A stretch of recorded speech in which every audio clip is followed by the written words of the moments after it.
Okay, so we're talking Fifth Element here, and I'm Peter A DeLuca, yo boy, aka Pad, and this is aka Pad's Audio Audacity Podcast. We're at the tail end of what I'd like to call Thanksflicking, the films I am thankful for. I know we're in December, but I just had to do this, and I took a lot of time to think about these movies. It was an emotional experience putting this list together to get some momentum going into cinemas. That's right. We're going to do a Christmas series coming up next, but until then, until right now, let's get through that intro so we can discuss a movie that's second to only another movie made by the same director, Luc Besson. Let's get into it. Can I sell you something? Everyone, thank you for joining me. UZI SUZI. This is my mini comic. It is a mini comic book bundle. It is ready to go. It is on Etsy. $25 will get you one comic, two trading cards, two stickers, and one awesome bifold poster. That's right. You get it's one hell of a bundle. $8 shipping. It's going to come to you priority mail. When you open this thing up, it will be a experience. You will unfold into the world of UZI SUZI. The product itself is designed to bring you into this place called Crud City, where she is on a revenge streak, and that's what issue 1 is all about. Let's get to why she needs a level of revenge and a level of delivery when it comes to bloodshed that we will get in all the future issues, because it's all there, illustrated, written by your boy here, by me. But hey, $25, and it makes a great gift. But let's get into Fifth Element. So Valerian, right? We talked about this movie, Luc Besson movie. That movie is almost like the brother of this. If this movie's a sister, that movie's the brother. Now, Valerian, I like that movie. I like that movie a lot. I feel like both of these movies share much of the same, like, and I don't want to say visual because it just makes it sound cheap, but they share the same look, humor, acting style, flow, the beats, the rhythm of both of these movies. This is a great double feature. Now, Fifth Element. Oh my God. When I saw this movie in the theater, I could not stop seeing it. Now, back in the day, in the days of South Jersey, that meant seeing the movie maybe like 5 or 6 times. When I worked in the comic shop, we had this one guy, Mike, that would come in, and he was like a big time art collector. He would tell me that he saw like the Lord of the Rings movies, like as they came out. He said, I think he saw like Twin Tower something like 55, 56 times. It was ridiculous. Just like, what? Like, what is happening? What are you doing over there, Mike? But back in the day, my trifecta of movies that I just repeatedly saw in the theater, it was Fifth Element, The Matrix, and Saving Private Ryan. Now, since then, like, how were there movies I think I could have went into a deep dive with? Yeah, I think Watchmen. I know I saw The Avengers a few times, maybe 3 or 4. 300. Like just these kind of like unexpected, over the top movies. Probably Transformers. Like that blew me away. And that's why like Fifth Element is always special to me, because there was so much high school drama. With one of the girls I saw this movie with, complete, like, we're talking Disney Channel level, like high school, or Gilmore Girls, or Dawson's Creek level high school drama. Dawson's Creek is the best example of that. Yeah, and so me being like a young artist, me wanting to break into comics, me wanting to essentially become the next Walt Disney, George Lucas, okay, wanting to be the next Steve Jobs, the next Pixar. This movie visually was so, I got so wrapped up in it.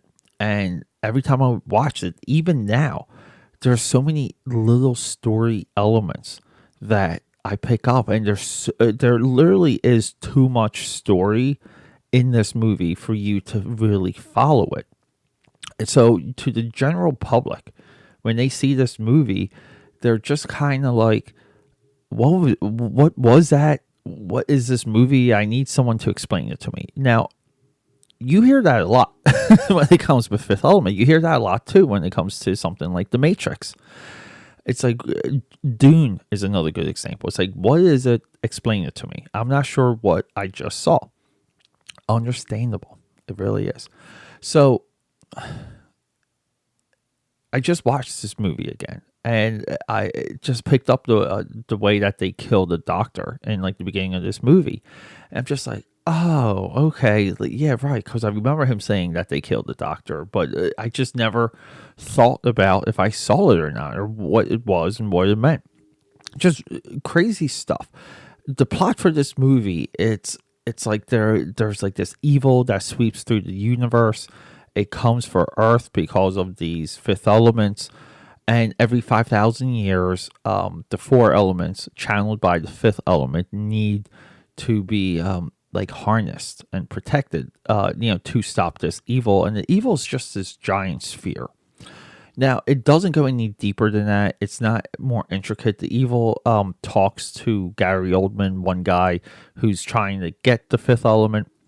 So how like evil and like how evil and destructive and all these other things can it be if it's really just talking to Gary Oldman, who's running a giant company, by the way. Like, you're picking the wrong guy to maybe help you, because you would think it's like, oh, he has resources, this is perfect. And it's like, no, it's like the evil entity from space talks to Gary Oldman and is like, you, Gary Oldman, you have to do this work.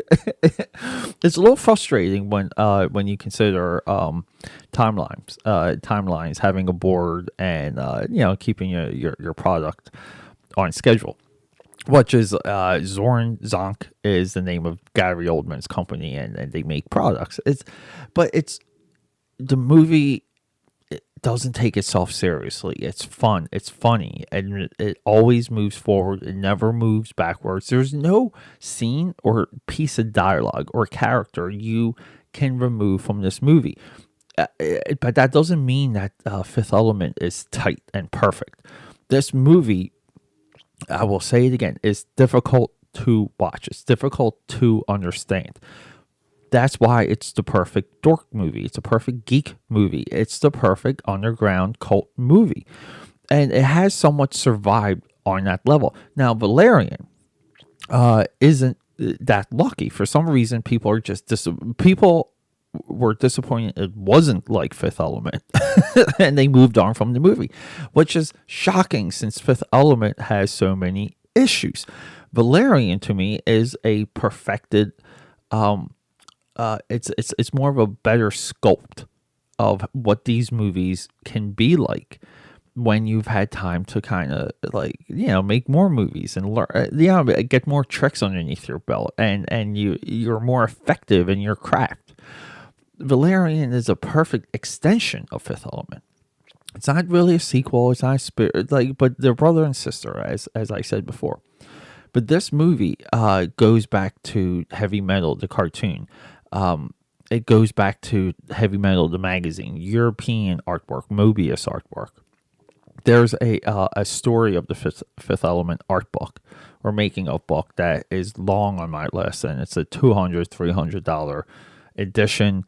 Only one printing. I would love to kind of get more dirty into the actual production artwork of this flick, because I just feel like it's so rich and it's so there.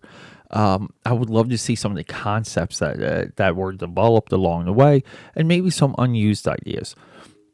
Yeah, most making of books don't go that deep. They show you what is on screen and how it got there, as opposed to a full making of. And I'll always give the Star Wars art of books credit for that, because they go pretty deep into the development process, which is why they're the absolute best, because of the development work that they show off. But yeah, so I was again just like watching this movie, and just blown away. Just blown away that this movie does what it does, and it takes itself so seriously, and everything's like completed. You know, like they go to a cruise liner in space. It's literally a cruise liner in space. Opera singer. Here's an opera singer. We're gonna have a giant battle in an opera hall or in an opera concert, like, concert arena, or the word's escaping me. But we're going to do it. We're going to have our guy win the contest to get on this adventure. Let's do it. We're going to have the president. The president's going to be, his time's going to be maximized. You're going to only talk to him for 20 seconds. We're going to have that throughout this movie. We're going to have orcs and an alien race that's just bent on destruction. There it is. And we're going to have like two antagonists. We're going to have two characters that fall in love just because. They fall in love because they're there, because they're in the same room, and that love's going to save the universe. It's there, and it's all there. Like, it's never more deeper than what I'm describing. It is there, which makes this movie so great, because there's an innocence to it. There's something tangible. Now, I remember reading about this movie, and Luc Besson, our writer-director, said that he had this idea for this movie at a young age, and he wrote it in his notebooks, and essentially it didn't change. But like, I would have to research that. I have to get some of those like Entertainment Weekly interviews or Premiere Magazine interviews to validate, because I'm pretty sure he said the same thing with Valerian, and there was always an inconsistency there for me. But he is French, so there you go. He also made two really good movies just in his early days. One's called Taxi and one's called Subway. Christopher Lambert stars in Subway. You have to see it. But look, everyone, every single time I see this movie, it is a dopamine rush. It brings me back to my high school days. It brings me back to like young love days too. But it's really great stuff. And I'm always, always grateful when I watch this movie. I can never watch it enough. I may watch it after this. I love you. Thanks for joining me. And we're going to move right into Cinemas, which is going to be my celebration of all things Christmas movies. And this doesn't mean Die Hard or Batman Returns or Gremlins. I'm interested in movies that celebrate the idea and the spirit of Christmas. Now, if it's an action movie, sci-fi movie, or horror movie that touches on those themes, then I'm all in. But if Christmas is just a setting, it doesn't exactly make... And you know what? That's going to be my first episode. Let's get into it next time. Episode 345, Cinemas. And then we're going to get into some Christmas movies so we can all celebrate together. It is the greatest holiday. I love you. Rock and roll. Until next time.